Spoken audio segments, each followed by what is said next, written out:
శ్రీశైలం ఎడమగట్టు భూగర్భ జల విద్యుత్ కేంద్రంలో వాటర్ లీకేజ్ అవుతోంది. 1వ యూనిట్ నుంచి వాటర్ లీకేజ్ అవుతున్నట్లు అధికారులు గుర్తించారు.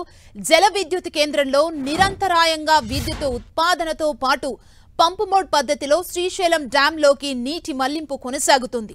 నీటి లీకేజ్ జరుగుతున్న ప్రాంతంలో మరమ్మతులు చేపట్టకపోతే 0 ఫ్లోర్ లాక్ పడిపోయే ప్రమాదం పొంచి ఉందని ఇంజనీర్లు చెబుతున్నారు. మరోవైపు వాటర్ లీక్ అవుతున్న ప్రాంతాన్ని హైదరాబాద్ విద్యుత్ సౌధ అధికారులు పరిశీలించారు. తక్షణమే పూర్తి వివరాలతో నివేదిక రూపొందించాలని స్థానిక ఇంజనీర్లను వారు ఆదేశించారు.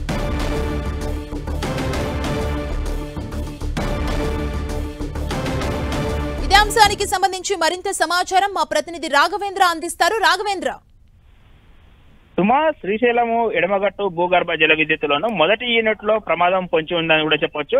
గత వారం రోజుల నుంచి ఆ మొదటి యూనిట్ లో ఒక్కసారిగా నీరు అంతా కూడా లీకేజ్ అవుతున్నటువంటి క్రమంలోనూ ఒక్కసారిగా ఈ రోజు ఏదైతే జల విద్యుత్ కేంద్రానికి సంబంధించినటువంటి ఇంజనీర్ల బృందం పర్యటించడం జరిగింది. అయితే ఈ ప్రమాదము రానున్న రోజుల్లో మరింత ఉధృతంగా కొనసాగే అవకాశం ఉంటుందని చెప్పేసి వారు భావిస్తున్నారు. అయితే దాదాపు గత ఏడాది సెప్టెంబర్ లోనే ఈ నీటి లీకేజ్ వ్యవహారం మొదలైనప్పటికీ ఈ వాటిని ఏ విధంగా లీకేజ్ అవుతుంది, ఎక్కడ ప్రమాదం జరుగుతుంది అనే దానికి అక్కడ ఉన్నటువంటి ఇరిగేషన్ శాఖ అధికారులు పూర్తి స్థాయిలోనూ అక్కడ సీసీ కెమెరాలను అమర్చడం కూడా జరిగింది.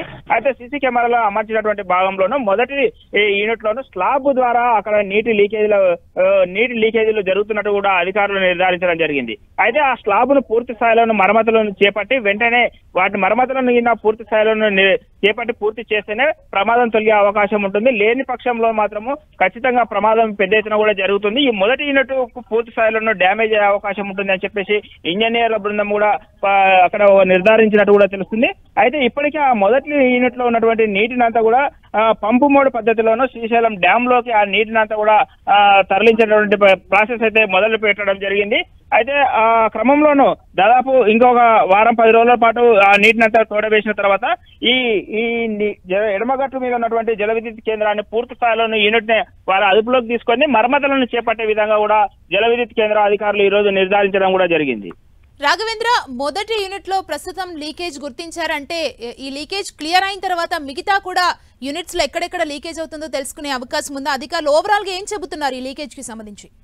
ఈ లీకేజ్ కి సంబంధించినటువంటి వ్యవహారంలోనూ గతంలో ఒకసారి అక్కడ పెద్ద ఎత్తున కూడా ఫైర్ యాక్సిడెంట్ జరిగింది, అగ్ని ప్రమాదం చోటు చేసుకున్నది. అదే క్రమంలోనే అక్కడ ఉన్నటువంటి స్లాబ్స్ కొంతవరకు డ్యామేజ్ అయినట్టుగా, అంటే 1, 2, 3 యూనిట్లను పూర్తి స్థాయిలోనూ కూడా గతంలో డ్యామేజ్ అయ్యేవి. అదే తరహాలోనే ఈసారి మొత్తము ఈ 3 యూనిట్ల తరహాలోనే మొత్తం 6 యూనిట్ల స్లాబ్స్ కూడా పరిశీలించడం, అదే విధంగా అక్కడ ఉన్నటువంటి పైప్ లైన్స్ ను కూడా పూర్తి స్థాయిలోనూ మరోసారి అక్కడ ఇంజనీర్ల బృందం అంతా కూడా పర్యటించి అక్కడ వాటిని తనిఖీలు చేస్తున్నటువంటి పరిస్థితి అయితే కనిపిస్తుంది.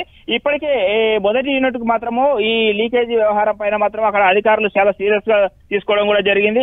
ఎందుకంటే గతంలో ఈ స్లాబ్ మొత్తం కూడా డ్యామేజ్ అయినప్పటికీ కూడా గత ఏడాది సెప్టెంబర్ లోనే మొదటిసారి లీకేజీలు జరిగినప్పుడు ఎందుకు చర్యలు తీసుకోలేదంటూ కూడా అక్కడ ఉన్నటువంటి స్థానిక అధికారులపై కూడా హైదరాబాద్ నుంచి వచ్చినటువంటి జల విద్యుత్ కేంద్రానికి సంబంధించినటువంటి ఈ నిపుణుల బృందం కూడా అక్కడ సీరియస్ అయినట్టు కూడా తెలుస్తుంది.